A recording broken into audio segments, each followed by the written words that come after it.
Okay, we are at the top of the hour, so I'm going to go ahead and get us started. Hi, everybody, and welcome to Quantum Analytics webinar. I'm Lauren Armstrong, Marketing Director for Quantum Analytics, and I'll be your moderator for today's event. Today, we're going to be showing you how to take your gas chromatography analysis further with some amazing innovative solutions. And joining us today to highlight the next evolution in GC-FID is Quantum Analytics' new partner, Activated Research Company, or ARC for short. Before I introduce the speaker, I wanted to give a quick overview about quantum analytics. We specialize in gas chromatography, liquid chromatography, elemental analysis, and molecular spectroscopy based solutions. We've been a channel partner for Agilent Technologies for over 30 years. Whether you're looking for a single instrument or looking for a complete workflow comprised of instruments from different vendors, our team has you covered. We offer cross platform integration, application support, flexible financing and leasing programs, as well as an array of certified refurbished instruments available for quick delivery. Today, I'm so excited to be joined by Connor Beach with Activated Research Company. Connor has a bachelor's degree in chemical engineering from the University of Minnesota and worked with ARC on the initial product development of the Polyarc system, where he tested the new two-stage reactor system for calibration-free GC analysis, as well as application testing. He works closely with the product team and the ongoing product innovation efforts at ARC in both gas chromatography and liquid chromatography. Quantum Analytics is super excited to be partnered with ARC and looks forward to helping our customers explore ways to leverage these innovative solutions in their processes. As a red guest, you're going to receive a link to this recorded webinar in your email when it becomes available. We've reserved about an hour, including Q&A, so type your questions at any time in the text box in the question module that you see on the right side of the screen. We're going to be keeping a roster of these questions and pose them to Connor at the end of the webinar. And also to keep things engaging, we're going to be asking a few polling questions during the webinar. So when those pop up, get ready to provide your answers. This ends our introduction. So without further delay, I present to you Connor Beach. Connor, take it away.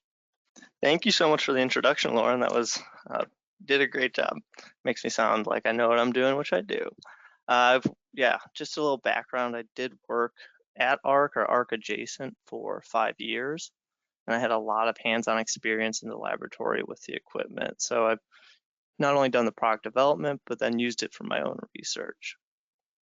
And so gas chromatography it's not a new technology. It was originally invented in 1952, and the FID was subsequently invented 5 years later. And so the core principles of FID technology has remained relatively consistent since then. And it's well known that oxygenated compounds will give variable responses in an FID. There's a loss in response as well for oxygenates. And so one way to get around this is using either estimated response factors or more commonly, creating calibration curve with multiple standards and injections. And so there's a need for some sort of technology that can really revolutionize the way that scientists can do their analysis. And so our focus is on increased accuracy with uniform response, increased sensitivity for oxygenates, and the ability to do single injection quantification.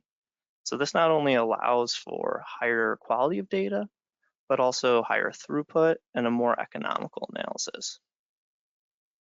And so it's important to get an understanding of the analytical community though. And so we've been able to do this from talking to scientists, researchers, and experts in the industry to really get an understanding of the challenges and the needs.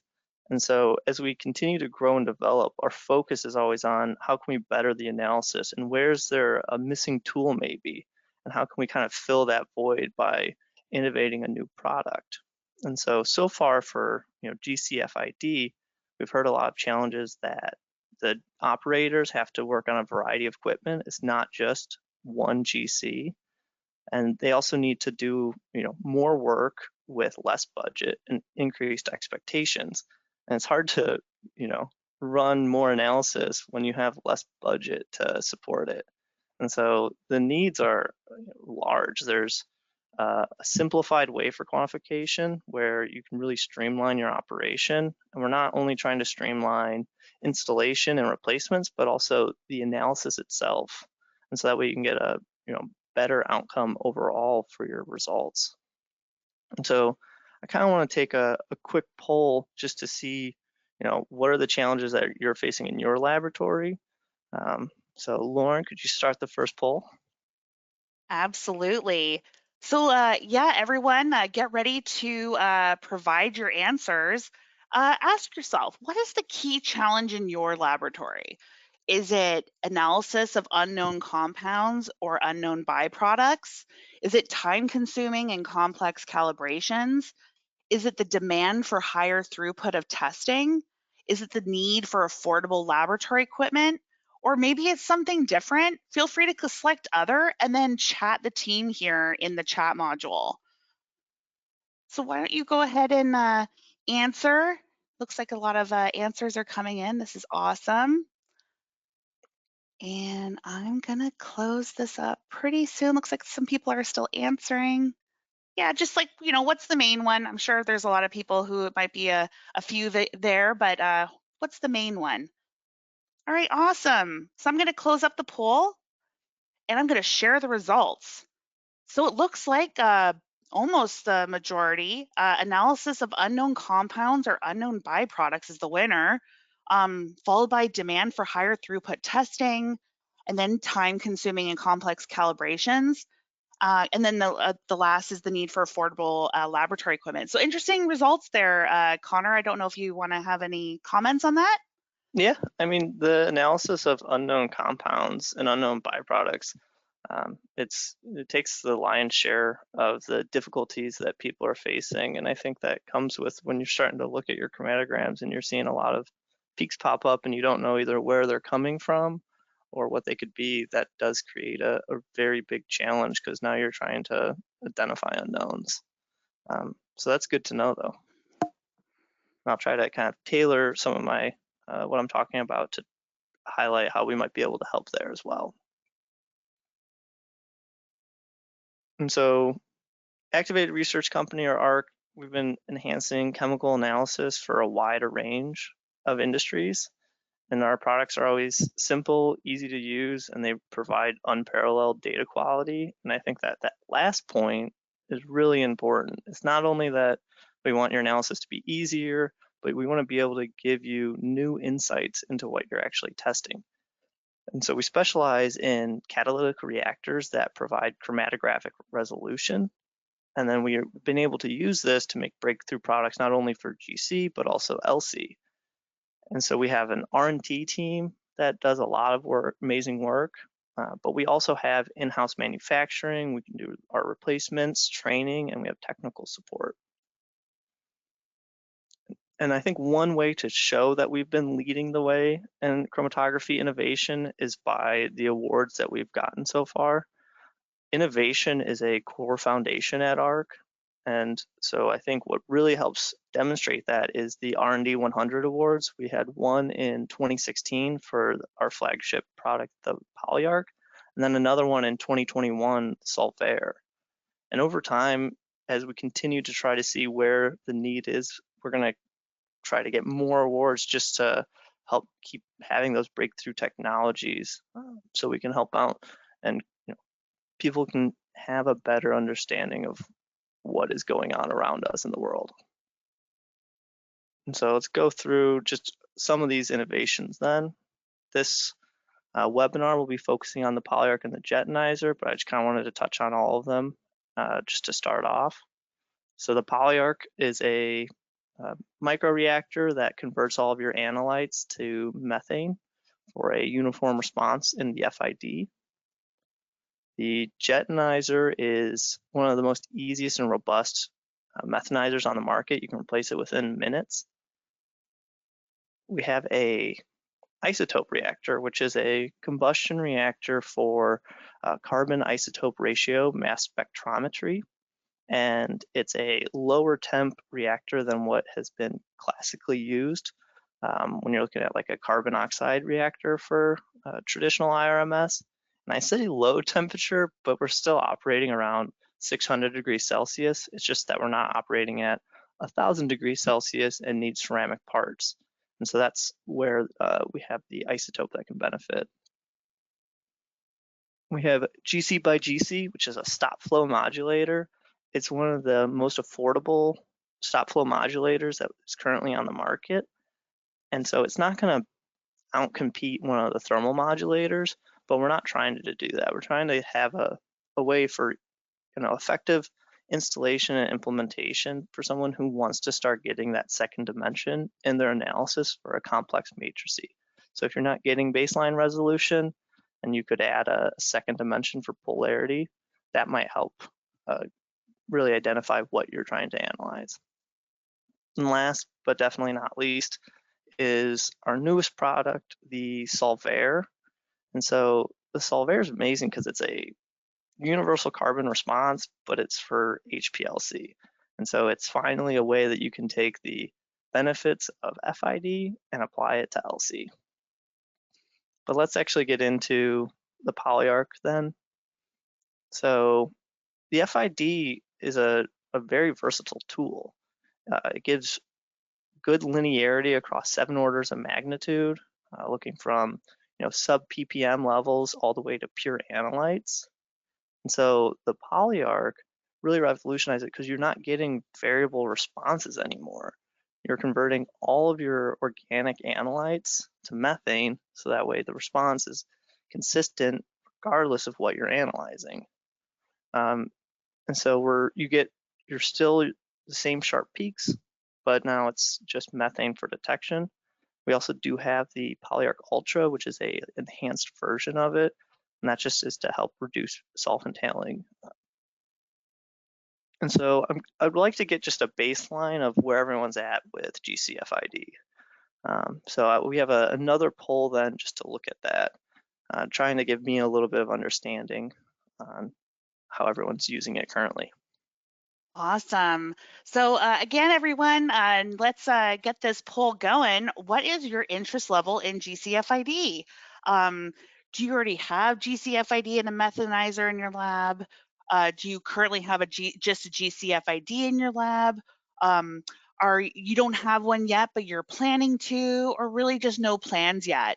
Just kind of answer those just to get a sense of how everyone, where everyone stands. Definitely will help Connor kind of frame up the rest of the presentation. But wow, yeah, looks like a lot of people are answered. Okay, cool. Wow, this is probably one of the fastest polls I've seen. Almost everyone has voted. So I'm going to close this up and share the results here. Wow, Connor, there you go, 82%. Okay, perfect. So everyone already has a familiarity with GC-FI, the FID. This isn't an entirely new concept, so that's perfect. And then people that are using the methanizer, they might see some improvements then for existing methanizers relative to some of the innovations that we have. So thank you for that poll, appreciate it. And so before I get into how it works and some of the really interesting research that's been done with the Polyarc so far, I'd like to just touch on the key applications or analytes that can provide big benefits. People that are already using methanizers for carbon monoxide, carbon dioxide detection with frequent replacements, they'll notice that the Polyarc can be replaced a lot faster and easier. High throughput testing or screening. Another one is pyrolysis, novel catalysis, new reactions, or unknown byproducts. And so that was something that a lot of people did comment was a challenge in the laboratory. And with the Polyarc, you can get a better understanding of the analysis you're doing of these unknowns. And last, and surely not least, is looking at highly substituted organics. So I have a laundry list present there. There's always more, but these are compounds that will give big increases in sensitivity because of their organic nature. So how does it work? What's actually going on inside the Polyarc to make it, what's happening? And so Polyarc is located between your your column and your FID. It can go in a variety of locations, whether it's the back detector, back inlet, mass spec port.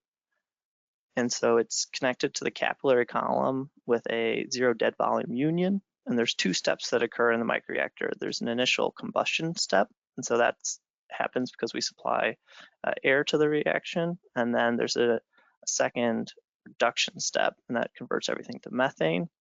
And then it's swept over to the FID by the carrier gas for detection. So that's giving you that uniform response for all of your compounds.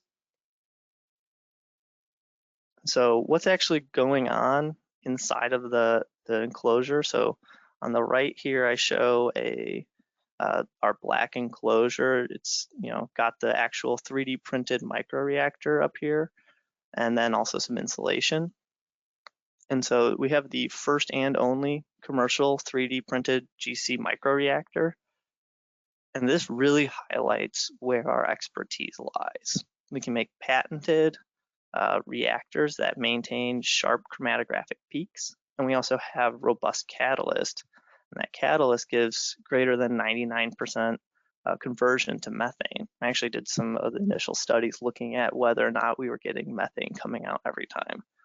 And so with that catalyst, though, not only do we have really good conversion rates, but also it can handle higher exposure to poisons such as sulfur relative to a nickel catalyst. And so something a lot of people want to know when they're thinking about, I'm going to add on some sort of reactor after my column. What's going to happen to my peaks? What are they going to look like?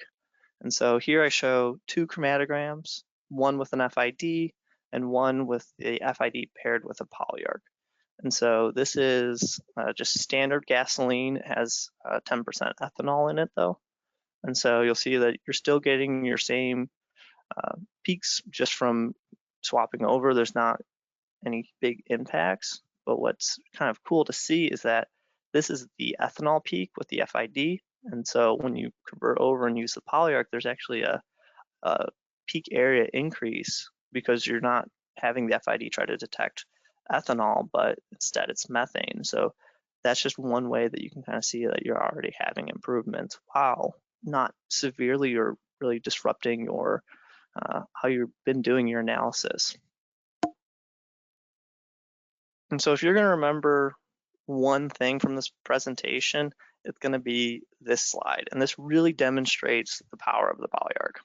And so I have relative response factors and then a variety of compounds. And in red, I show it with FID only. And then in green, we show it with the Polyarc. And so you can see that you get huge increases in response for compounds like carbon monoxide, carbon dioxide, formic acid, or carbon disulfide. There's, you have almost no response in FID, and now you're getting near one relative response factors.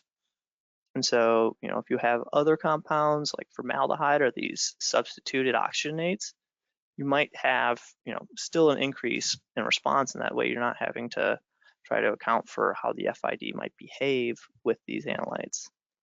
And it is good to note that for, methane, ethane, all the way to hexane, and this extends on to other straight chain alkanes, the FID does do well for those compounds. I'm not going to sit here and try to say that, the FID, it works well for there, but it's where you're having unknowns or these substituted compounds where it might have more problematic responses.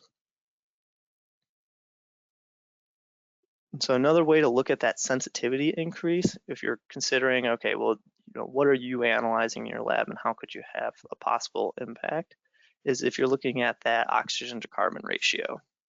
And so stuff like carbon monoxide, carbon dioxide have no response. Then as you go down the list, formic acid, formaldehyde, formamide still all have big increases.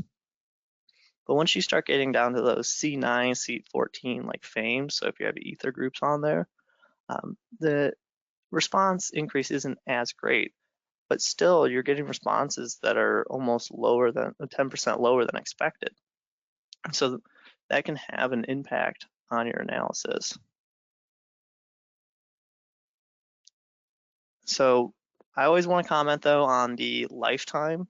So the Polyarc does work by having catalyst inside of it, and so there's a limited lifetime for it.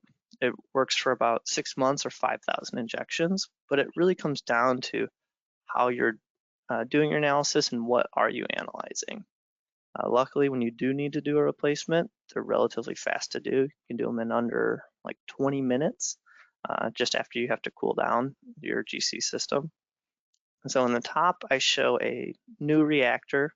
So what you kind of expect is nice sharp peaks. And then below, it's after it's been used for a while, and now you're starting to see some tailing in your peaks, where you're no longer getting that chromatographic resolution. And so what actually happens here is usually it's silicon can cause silanol species. So if you have a PDMS column and you're running at high temperatures, you're going to be bleeding off part of that stationary phase, and it's going to then form silanol species throughout the flow path of the reactor. And so as your analytes come through, they're going to start getting dragged along, so you have all these extra active sites. And so that's one way that you might need a replacement, but it's relatively easier to mitigate because you shouldn't be having a lot of column bleed as is. The other one is sulfur. And so sulfur doesn't cause tailing, it actually causes a significant reduction in your peak area. And so you just need to be mindful of how much sulfur you might be injecting. It can handle a cumulative amount of about 0.6 milligrams. And then after that, you'll see a steep drop off in your response. So in general, for the lifetime, if you can keep your concentrations of sulfur under about 1,000 ppm, you should be able to still do your analysis without significant concern of that deactivation.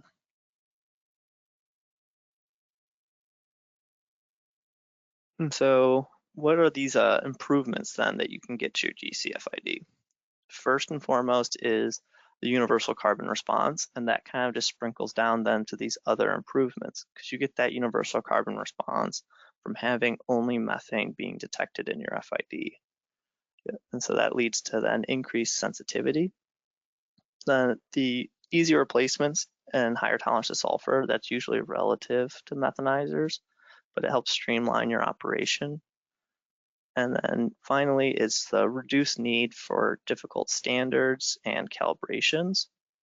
So this can lead to less chemical waste in laboratories, and you can also then have a reduced inventory of solvents while still getting good data for each run.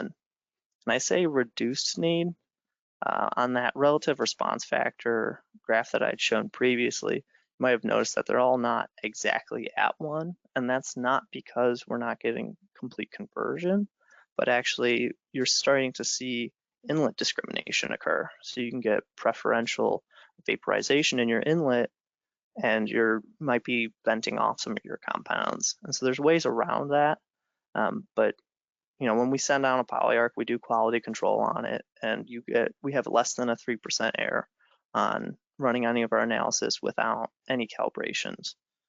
But it's just something that if you need, under 1%, you might still need to do some sort of calibration, or you still need standard sometimes for just retention times as is. So let's get into the more entertaining part of this webinar, which is looking at some of the case studies and what people have been doing with this system and how they have had better GC-FID results because of it. And so we'll start off a little simpler, looking at just increased sensitivity for highly substituted compounds. Something like CO, CO2, like I said, is not detectable in FID. Put a Polyarc on and now you're getting peaks again. Formic acid can give you a big increase in sensitivity, almost 100 times in comparison to a standalone FID. And so formic acid is used in a wider range of industries, from live feedstock preservatives to leather tanning or even coal production. Something like formaldehyde will give a 10x increase, but that's still really applicable, especially given the potentially carcinogenic status of formaldehyde. There's been a big push for looking at trace residual solvents, and that might be in pharmaceuticals or personal products where they're looking for a compound of concern. And that 100x increase you see for formic acid is actually applicable also for carbon disulfide or carbonyl sulfide. And those are in like rayon or cellophane production.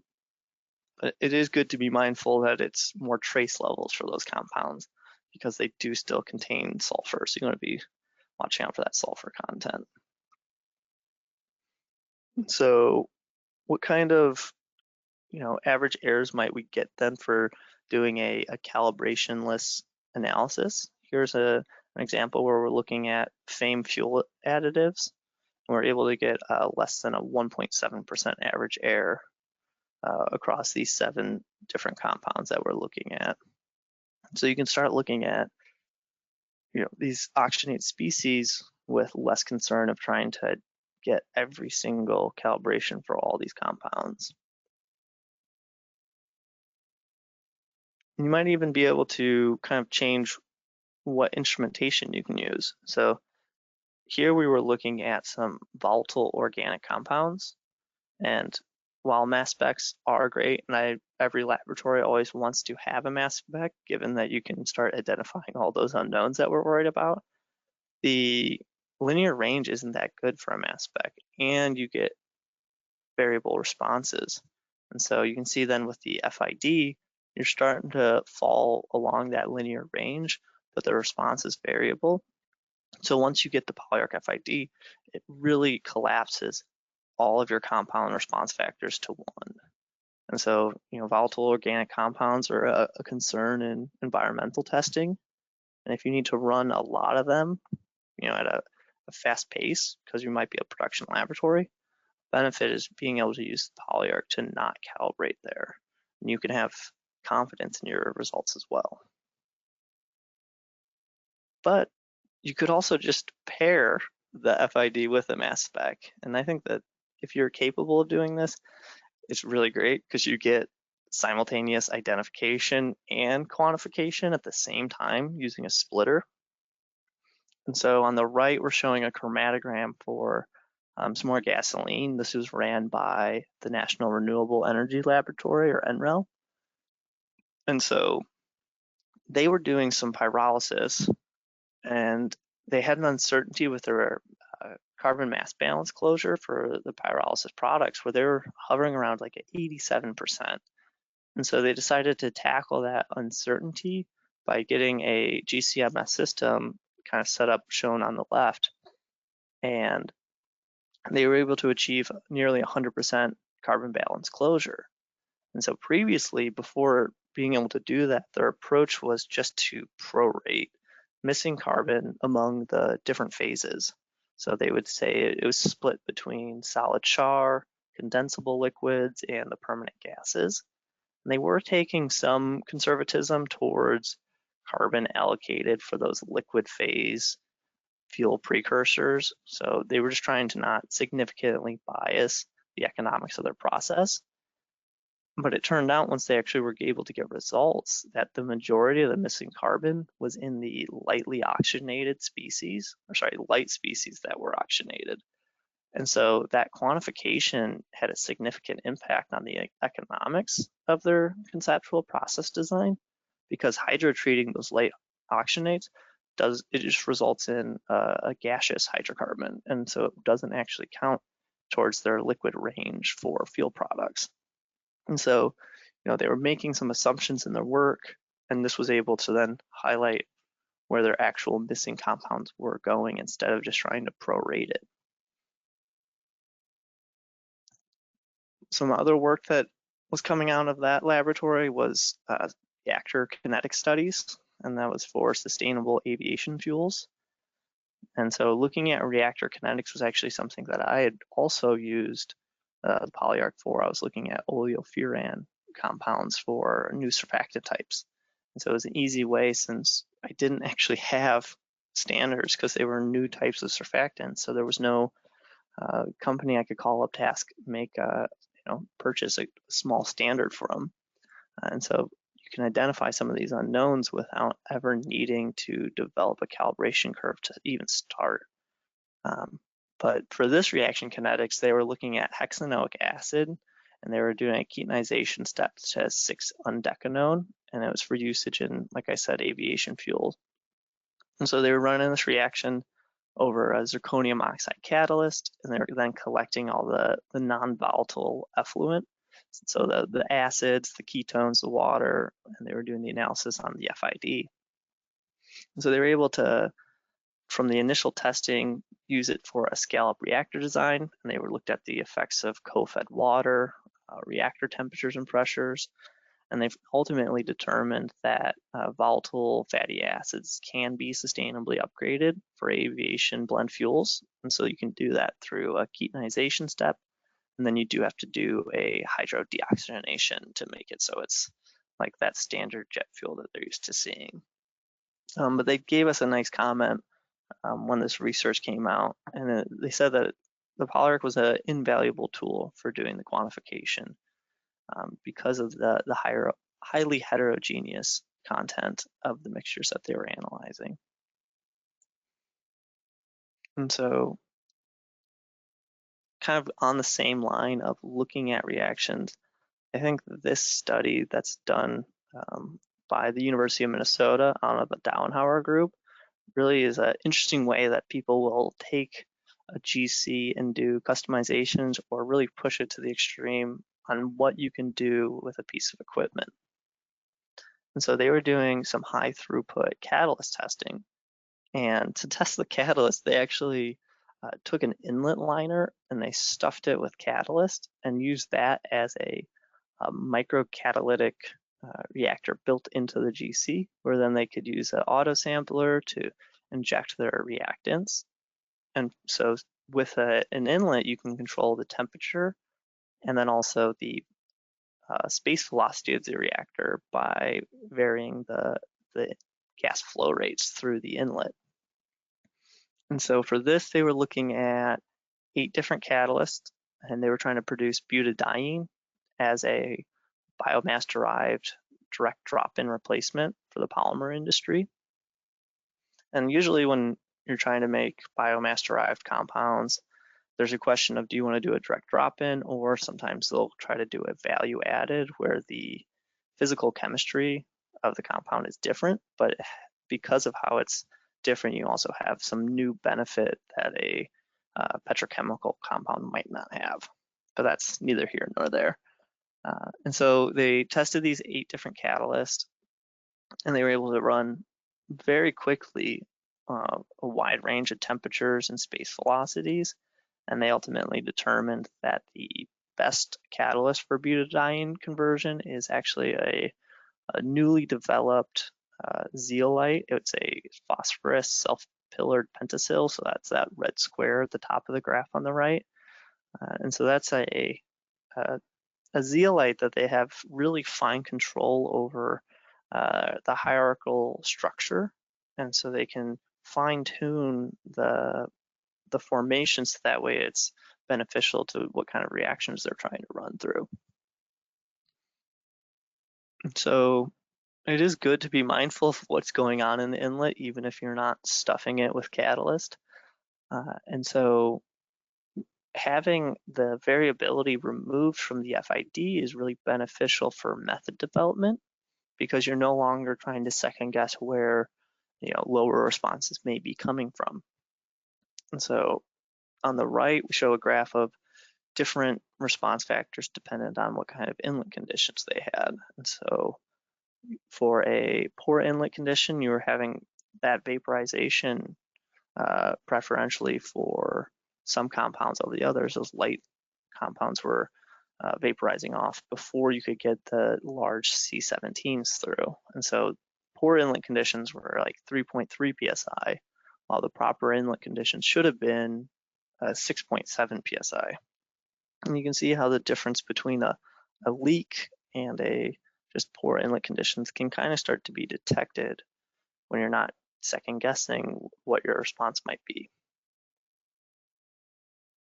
And so kind of the last one that I think is really interesting is the necessary standards that are required. So a lot of people need gaseous mixtures, and that's just to calibrate your equipment. And so that not only provides retention indices, but you can also then validate the concentrations in the standard. And so this is commonly used for quality control. We looked at it with the Polyarc from C1 to C8 with carbon monoxide, carbon dioxide, and we were getting those linear responses like we expected. But what's interesting was that you can also use this as a second confirmation that the calibration standards haven't changed over time. And so they actually can expire, whether you can get a change in the composition due to reactivity of the analytes or adsorption inside of the container. I know a lot of standard producers try to mitigate that effect, but it's still a possibility. And so having that second confirmation can lend confidence to the results. We've heard stories of people that were doing some quality control for solvents, and they had an expected result that they were going to see, but then once you're now having a universal carbon response, they were noticing that the results were actually significantly different than they expected. And so at first they thought it might be given the equipment, but it turned out the process wasn't actually performing it like they thought. And so, there was a reliance on, well, if I buy the solvent, the MSDS says this is the concentration, and so I'm going to do my work based on that starting point. But, never can be absolutely confident that that's really where it's at, unless you can somehow test it yourself.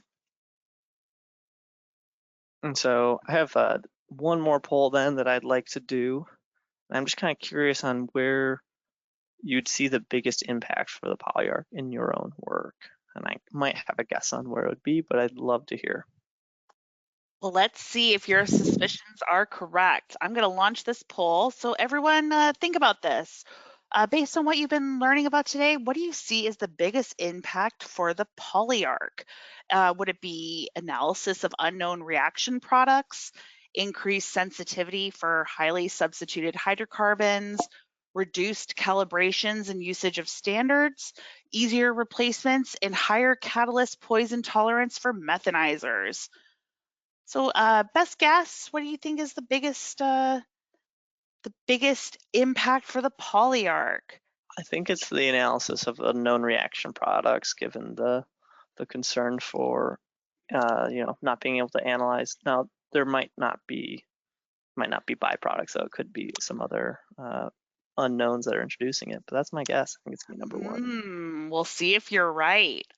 Looks like the voting is still coming in. It looks like it's kind of tamped down a bit. So I'm going to go ahead and close it, and let's see if you're right, Connor. Oh, boom. Oh, I'm not, but hey. Okay, so yeah, it looks like more people are kind of worried about the sensitivity of what they're looking at then.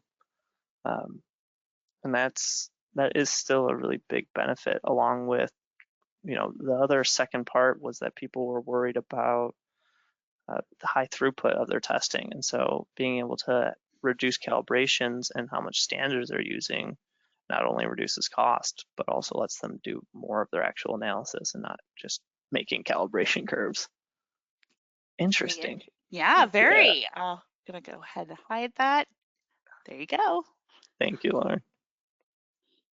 So now to just switch gears, for the methanizer users out there and people looking at CO2, there's actually some other compounds as well. We have the Jetanizer, which is one of the most robust and easy to use methanizers on the market, and it's all just contained within an FID jet. And so we have this is, same concept as before. It's 3D printed microreactors that have patented catalysts that will give improved performance.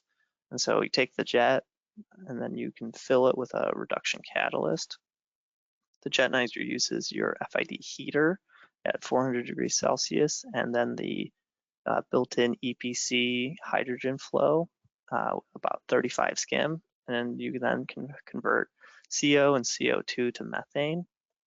So the replacements are just as easy as swapping out a standard FID jet, which most people know how to do, and we're still leveraging that higher catalytic activity and sulfur tolerance then. And so the Jetanizer meets all the performance specifications that you would need for a standard nickel catalyst methanizer, whether it's accuracy or precision. Jetanizer will be able to be used with regards to the performance. And so you're having not only a lower cost for the upfront installation, but it's also a lot easier then. And so, an old legacy nickel catalyst methanizer has multiple parts, and you have to cool down your entire GC system, and then the installation takes a bit. And with the Jetanizer, it is just swapping out a jet. So you don't have to cool down every part of your GC system. It's just the FID, and you can do the installation quickly and then the conditioning fast to be up and running. And another benefit is that you're not restricted by having to use the back inlet anymore then. So that opens up the ability to use both channels on your GC, not just the front inlet. So here's another chromatogram showing what might be typically analyzed with a Jetanizer. You can see we're looking at CO2, but also even formaldehyde has a reduction chemistry that's similar to CO2. And so you can reduce it then to methane for detection and have that increased response once again. And you'll see this chromatogram goes up to only about hexane, and I will talk about that on this page, which is, once again, we have to always talk about limitations and lifetime. The lifetime of the Jetanizer is about 6 months or 5,000 injections, but it really depends on what you're analyzing. I had someone I was talking to recently that was frequently analyzing just a carbon monoxide peak and carrier gas of helium, and they've been running it for over a year with no concerns. And so you'll start seeing a shortened lifetime where you're looking at higher molecular weight hydrocarbons, so like that C6 or higher. Additionally, alkynes or sulfur-containing compounds will once again cause a decrease in response and shorten the lifetime. Besides that, you just kind of need to be careful not to excessively cycle the FID temperature, and the upper column flow rate is only about 50 skim. So you just want to make sure that when this works for some GCs, so we have to get a make and a model, and then you can have a Jetanizer installed in about 5 minutes. So let's look at how the Jetanizer has actually been used then. So looking at carbon dioxide in natural gas, kind of along the same lines would be looking at CO or CO2 in ethylene or propylene production plants, just because trace amounts of CO or CO2 can be negative for the plastic quality. So, for natural gas, you also want to have that CO2 detection. And here, it was an interesting study because they were taking a 1 milliliter sampling loop, and they were putting refinery gas through it. And so that had 1% of hydrogen sulfide. And so they ran that 4 times, and they actually saw a normalized loss in response that was under 1%. And then they ran 4 injections of 1 milliliter pure acetylene, and the normalized loss in response was under about 0.5%. And so these are compounds that would commonly cause severe deactivation in a nickel catalyst methanizer, but here we're only seeing, under 1% loss in response. And so you might have noticed that I keep saying normalized loss in response. The overall total loss in response was more around like 3%, but they normalized the results to propane for the analysis because they noticed that propane was also going down. And they suspected actually that the column itself was damaged given the high concentrations that they were injecting through. So, even though the Jetanizer did withstand these tests, it was actually kind of a negative impact on their GC in general still, because some of these compounds are difficult to work with as is. And so as I alluded to earlier, you can actually look at formaldehyde with the Jetanizer and also acetaldehyde. And so this work was done at Dow Chemical by Jim Luong. And so he had noticed that you can get a increase in response for formaldehyde. They did a detection down to 0.5 ppm for formaldehyde and 0.2 ppm for acetaldehyde. And so the reason for this is that there's a hydrolysis of aldehydes that happens within the FID. And so you get formaldehyde converting to methane and acetaldehyde converting over to ethane, respectively. And so the implication here, it can impact a lot of different industries, since you can start looking at trace levels of formaldehyde with GC-FID and not need to do derivatizations either. And VOC analysis usually includes formaldehyde, going back to that concern of its potentially carcinogenic status. Acetaldehyde is a byproduct in the fermenting process, so that has a severe impact on odor and flavor, and so it's something that needs to be monitored there. And then the last interesting kind of use case that I heard for the Jetanizer was looking at high throughput screening and testing for cigarette filters. And so cigarette filters are supposed to be able to effectively remove formaldehyde. And so they were testing to see what was that concentration coming out. But something like cigarette filters, with a complex mixture like cigarette smoke, they still did need identification with the mass spec.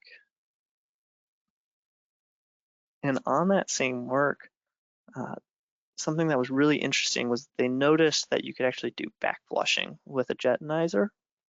So this was a way to extend the lifetime of the jet, but also have quicker runs. And so the Jetanizer does have an inherent pressure drop built into it. And so what they would do is, once they had their analyze that they're interested in elute, they would decrease the inlet pressure and increase the hydrogen flow through the FID. That would then allow them to backflush the rest of the compounds through. And so you're then protecting the catalyst while also having faster run times. My very last one was looking at fruit and vegetable respiration, and I just really enjoy the picture of different vegetables in the jars, and then they have the septum. And so they looked at with an IR sensor and then with a Jetanizer FID. And so this testing was done by Appeal. They actually make a really cool, it's a edible flavorless coating for fruits and veggies, and they're trying to extend the lifetime of the produce. And they've been able to get it to last like almost twice as long. But for this work with the respiration rates, you'll see the IR sensor was having a higher rate, and this was actually caused by a single point calibration that was used that was then overestimating the respiration rates. And so, if you need to look at low respiration rates, that would be something for like nuts or apples or grapes, and you wanted high accuracy, the Jetanizer had a really good benefit there, while also being able to analyze other compounds such as acetaldehyde, ethanol, ethylene.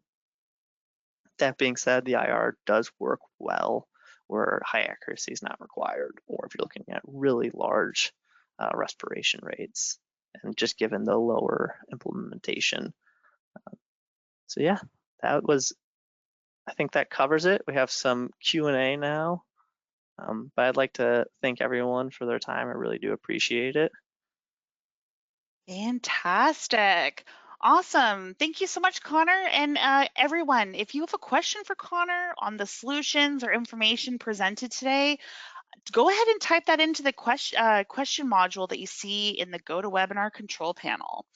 While I give everyone some time to submit your questions, I want to let you guys know about a couple of upcoming webinars.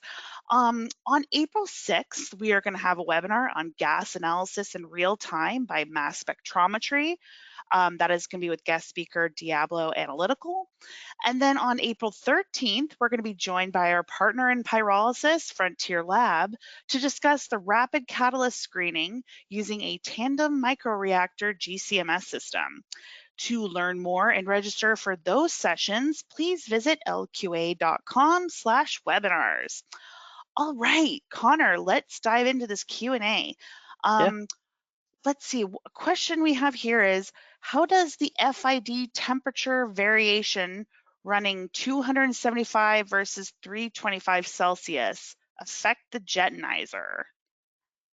So with the jetanizer, if you have a lower temperature, we actually recommend the operating temperature to be 400 degrees Celsius.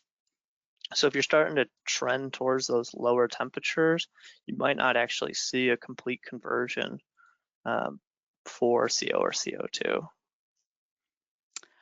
Fantastic. Next up here, what are some of the limitations for the Polyarc? Oh, so there are a couple of compounds that don't really work well. There's three. It's those hydrofluorocarbons, and so those are just really tightly bound fluorine that can't easily be oxidized off. So like CF4, C2F6, or CF3H. Those are the three that you really can't work well with. All right, and next up here, can the isotope analyzer be used for PFAS screening? I think it would depend on which PFAS we're looking at. It does run at a higher temperature, so oxidation would be easier. So that's definitely something that is a possibility that we would be interested in talking more about for sure. Awesome. And next up here, is there any additional support equipment required for the Polyarc?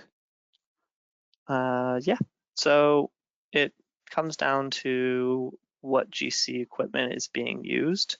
The Polyarc needs to have air and hydrogen supplied to it, and it also needs to have the temperature regulated. And so if you can build in the temperature control with a GC, that is nice. But we do have a temperature controller if you can't. And then we have our own ARC electronic flow controller that we provide.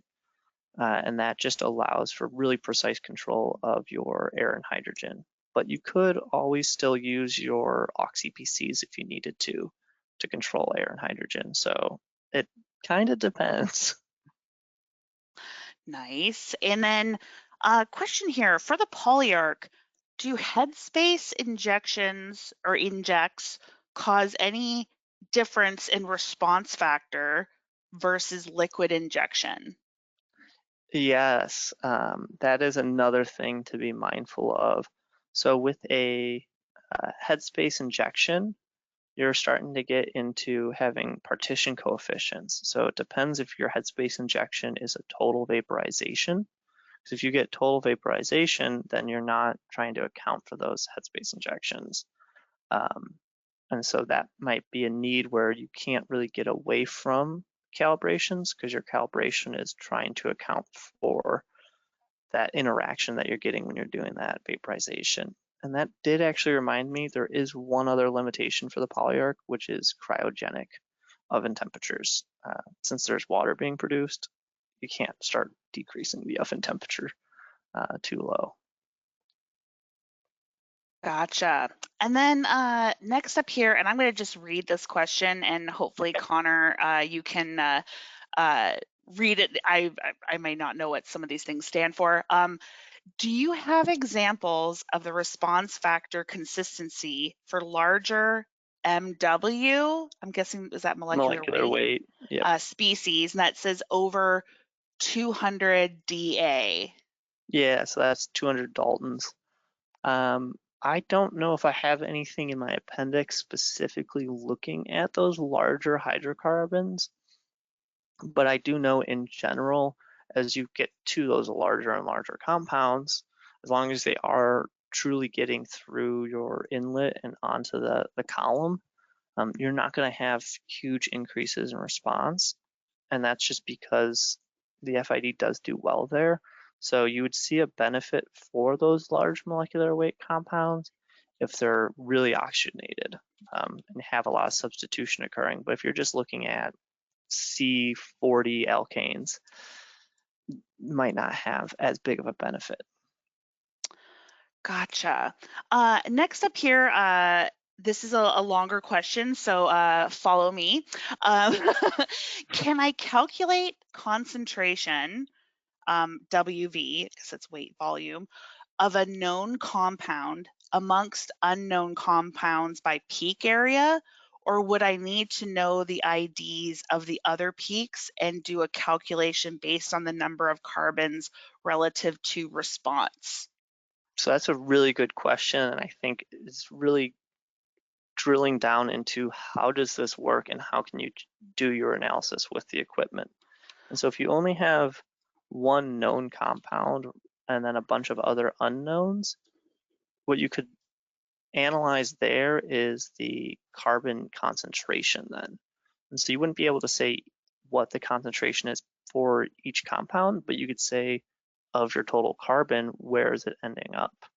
And so, someone might be doing like pyrolysis and they have one internal standard for their py oil, and then the rest of the compounds are all unknown. You can say, well, of my chromatogram, if this makes up 100%, this peak has 8% of my carbon then. Another way to get around that is to make some sort of estimate on what your compound would be. I hope that answers it well. We're always happy to have maybe a little bit more thorough dialogue as well, where we can answer some of these questions. For sure. No, I think that's a good start there. Another question here is there any loss of linearity at trace concentrations less than 0.5 ppm? No. So with both the Jetanizer and the Polyarc, you're still getting that complete conversion. You're not losing analytes. So I wouldn't expect there to all of a sudden not be linearity. The real big restriction is how does your FID work already? We're not going to all of a sudden make it so that the FID can detect methane better than it already can, but we can make it so it can detect methane or all your other compounds just as well as it does for methane. So I would expect still a linear response when you get into those lower concentrations. Fantastic. And then I think there is a question here. Can you mentioned about the Polyarc Ultra. Can you provide like a little more information on what that is? Yeah, absolutely. Um, Polyarc Ultra was just our stab at what is the best version we could possibly ever make for the Polyarc. And so it's got ultra inert flow path, and we've also optimized the internal geometry. So it's a lot of extra work that we've put in. And so the benefit though is that you can look at solvents that may commonly cause tailing and that you won't have as much tailing. So that's for like toluene or dichloroethane. So if you're looking at those solvents and then having a peak that quickly eludes afterwards, to get baseline resolution using the Polyarc could provide a big benefit over just the standard Polyarc. Fantastic. You know what? I think that takes us to the end here, which is just perfect because we have 2 minutes left. Awesome. Yeah, thank you guys so much for joining us today. And Connor, a huge thank you to you and the Activated Research Company ARC team Yeah. for providing such a great presentation today. For our customers who are totally interested little bit more about this, reach out to us, and we'd love to get a meeting set up between you, Connor, and ourselves. This webinar has been recorded, so if you want to share this with a colleague, you're going to be able to do that. And I think that is it for us. So, Connor, big thanks, everyone. Yeah, thank you. Have a great rest of your day, and we look forward to helping you expand the boundaries of your analysis. Thanks, everybody.